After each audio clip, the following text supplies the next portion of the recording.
no-go forward decision, and then identify other potential businesses providing a go decision is made. In other words, let's take Harwich Port, and I'm going to use, just for discussion's sake, the Chambers being sort of central to Harwich Port.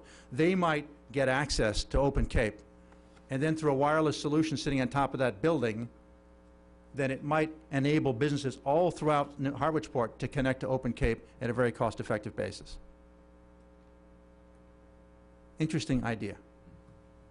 Because of the potential capabilities of this, it might provide, if you look in a northerly direction, maybe 2 or 3 mile radius of coverage. So now we're talking about town departments like water department, for example, that might be able to connect to Open Cape through this wireless solution.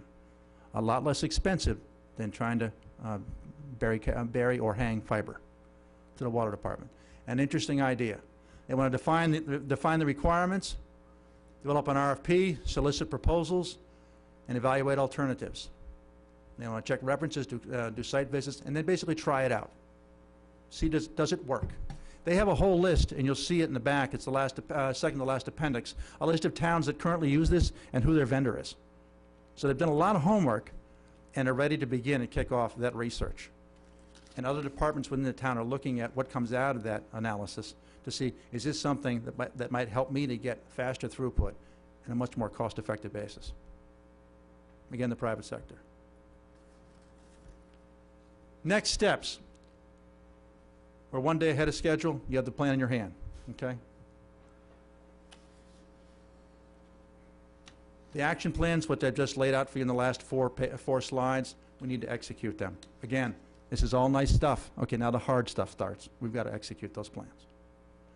We've got to continue our education on Open Cape capabilities, working with Tony and with Dan, to make sure that we know as much as we possibly can, not only about what Open Cape's about, but where has it been used elsewhere. There are studies of success stories throughout the country about how this technology has been used. So let's continue to get smarter and smarter and smarter so we can make the best decisions, both in the public sector and in the private sector. And I would propose that an individual representative from this group get together with you folks on a regularly scheduled basis to say, how are we doing? This is, I mean, you're talking, you know, against plan. How are we doing? So we ensure that progress is made on a continuous basis. Thank you very much. Thank you, John. Questions for John?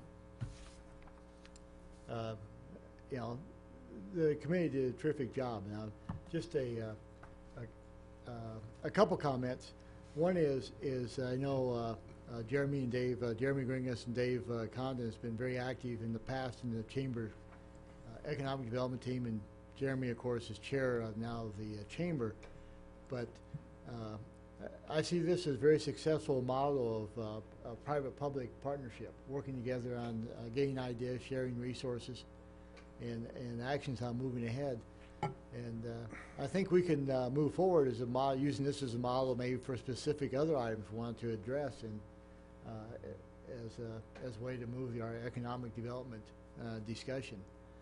And so I just want to emphasize the public-private partnership aspect of that, as you did, John, kind of repeating part of that. The other comment I think we've learned on what we've read in our discussions is those communities who are proactive in this gain from open broadband. Those communities that are passive do not. And so now our chore is to not let this die. To, as John, as you suggest, just keep it going and report back. And I think, and I'm hoping the discussions that the private sector have had with Foster and the other department heads on the public will continue going forward. And we take great advantage of this.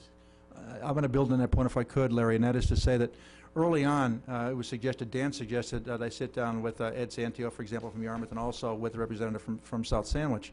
And I did that, and they sort of got me up to speed pretty quickly on what was going on, what was not going on.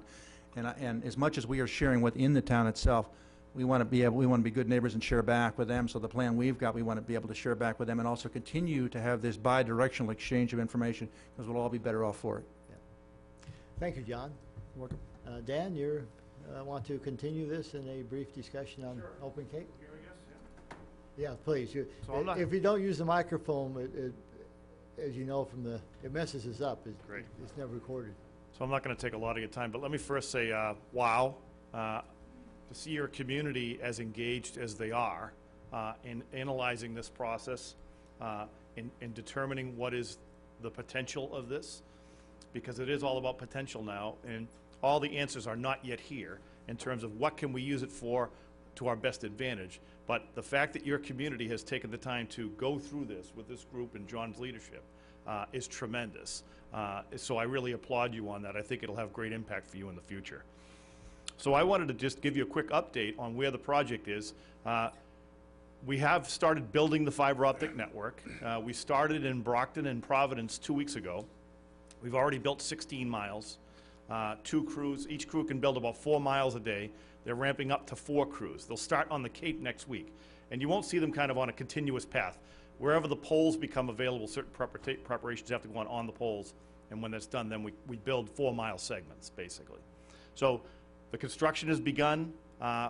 It will be complete. It will probably complete 60 miles this quarter before March 31st. And we'll continue on, and we'll complete on time of January 31st, 2013 with the network construction. So the fiber optics are in the warehouse. All 350 miles are almost here now. It's being built now at this point. We've also purchased about $5 million worth of electronic equipment that will attach to all that. That equipment has all been purchased, assembled, and programmed so that when the fiber is complete, it can be installed and light up the fiber optics. So that's all complete. There's also a co-location center at the county complex, the former public safety building, which the county commissioners gave to Open Cape through a competitive process. And Open Cape is spending about $3.5 million to make that a regional resource where all of this fiber terminates. And now when you want to share an e-permitting server, not just one town buying it, but we buy it once and all 15 towns can use it. That's the kind of thing, that's where that will happen. So elevator shaft is in, framing is going on. That's gonna, I'll probably move in there in late May or early June. So everything's on schedule, and I wanted you to be aware of that. A couple of other comments I'd make is fantastic work that you've done here. I think looking at some of the line items as I looked at them there that have blanks, it's sort of, or as our Secretary of Defense once said, there are those things we know, those things we know we don't know, and those things we don't know, right? He was right about that. It took a lot of heat, but he was right about that. And there's a lot of things we don't know. And those things will prove out over time. And a lot of those blanks that are up there will fill out as regional solutions, I contend, because there's just such value to that. For example, several departments said they don't really, everything goes fine now, but imagine now I was in Provincetown last week talking with their Board of Selectmen. And they asked me, what would it cost Provincetown for the Open Cape service? Now, the municipal area network we're going to build to connect to each town is one fee for the whole region, basically. And that will be, I'm not sure how that's going to work out in terms of how you pay that cost, but they asked me about what it would be for Provincetown. And I told them probably somewhere between $3,000 and $4,000 a year. Now, they said, well, we spend $60,000 a year alone in Provincetown on phone bills. We spend $25,000 a year alone on internet access. And so we could run all that through there potentially? I said, yes, you could. Through regional common applications, aggregation of service, shared applications. There's tremendous opportunity here, and I think you guys are really out in front in doing that, so it's great. The other things I wanted to mention is, in order to get engaged in that, and you already are engaged, obviously, in understanding and engaging in that regional solution, but the county commissioners voted last week to go forward with the regional umbrella service system. This is really where the region makes decisions about these applications like e-permitting and licensing and inspection, or regional GIS. There's going to be a governance body for that. Each town will have representation on it, I believe. And so the earlier you can engage with Bill and the commissioners on that, I think the better. They're going to be discussing that further, I think, at some of their future meetings. The other thing to be aware of is that the EDC has an RFP out right now to hire a contractor to do a technology and telecommunications audit of each town. One thing I found, each town in varying degrees understands what it has. A lot of these costs, like phone bills and things, are buried in department line items, and no one really seems to know, what are you really paying for this, right? I've done network building in other towns and school districts where I discovered people were paying phone bills for buildings they had torn down 10 years ago. This is a common occurrence. And so you need to understand, what are you spending money on, what are the services, what are the organization structure, what are the support infrastructure that you have in personnel? Can you share that in a regional model that might be helpful to you? Those kind of things are where that's going to happen. And the EDC has that RFP out now to pay someone to do that on your behalf. So you'll benefit from that audit and understanding exactly what you have for computers and networks and support staff, et cetera.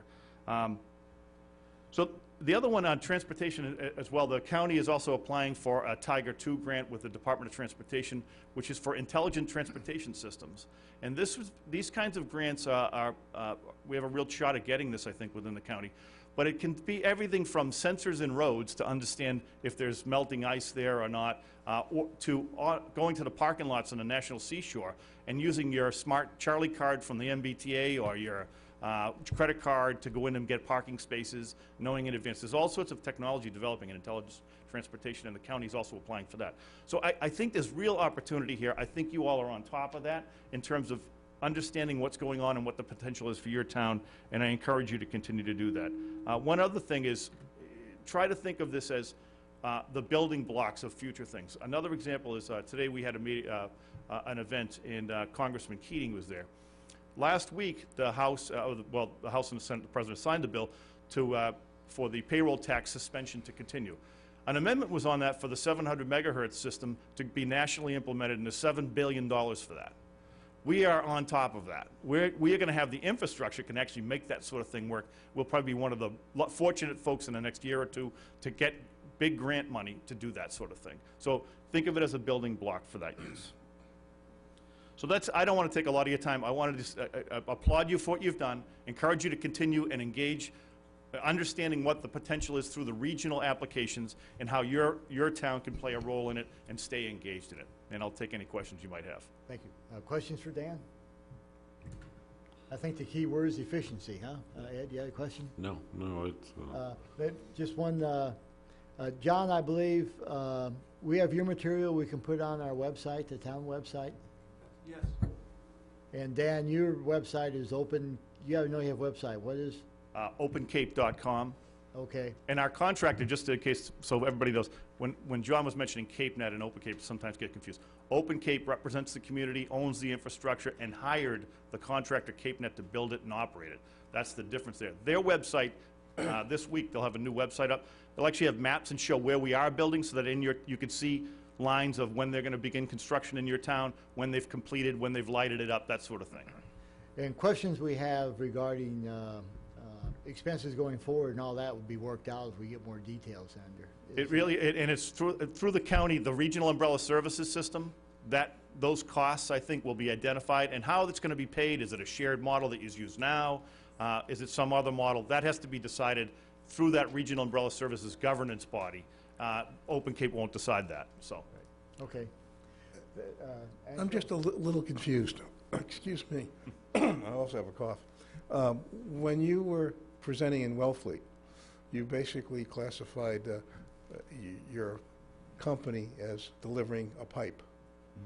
And then anybody can do whatever at the end of this pipe and use it to their benefits.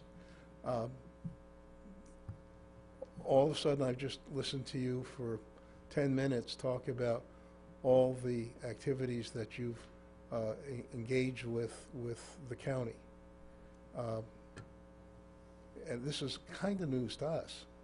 So it's kind of interesting that the county has taken all these steps with the assumption that everybody needs to do this. No, I wouldn't say that there is it'll be a choice on the part of a town whether or not they participate. So the county, since frankly they gave us our first seed funding in 2006. But it's not participate in Open Cape, it's participate in other things. In other things, Because using the Open Cape infrastructure. We can have Open Cape. You can use it regardless. You could do it independently, yes. That's the question. But if you want to participate in a regional e-permitting solution, for example, among all the towns in the county, you can do that. Regional GIS, you can do it. But that'll be that's the application layer. That's with the county. That would be not with us. But you could use the infrastructure regardless. I was just confused at the Yep. At the connection between the two. They're two separate entities, right? Yep. That's And correct. we could do a regional permitting With or with, yes, that's with or correct. without the county. That's correct. We need you. is Yes. all we need. Thank you. Okay. Thank you, Dan, very much. Okay, thank you. And John, thank you again. We'll move on then to, we have no old business, so new business. Item A is memorandum of understanding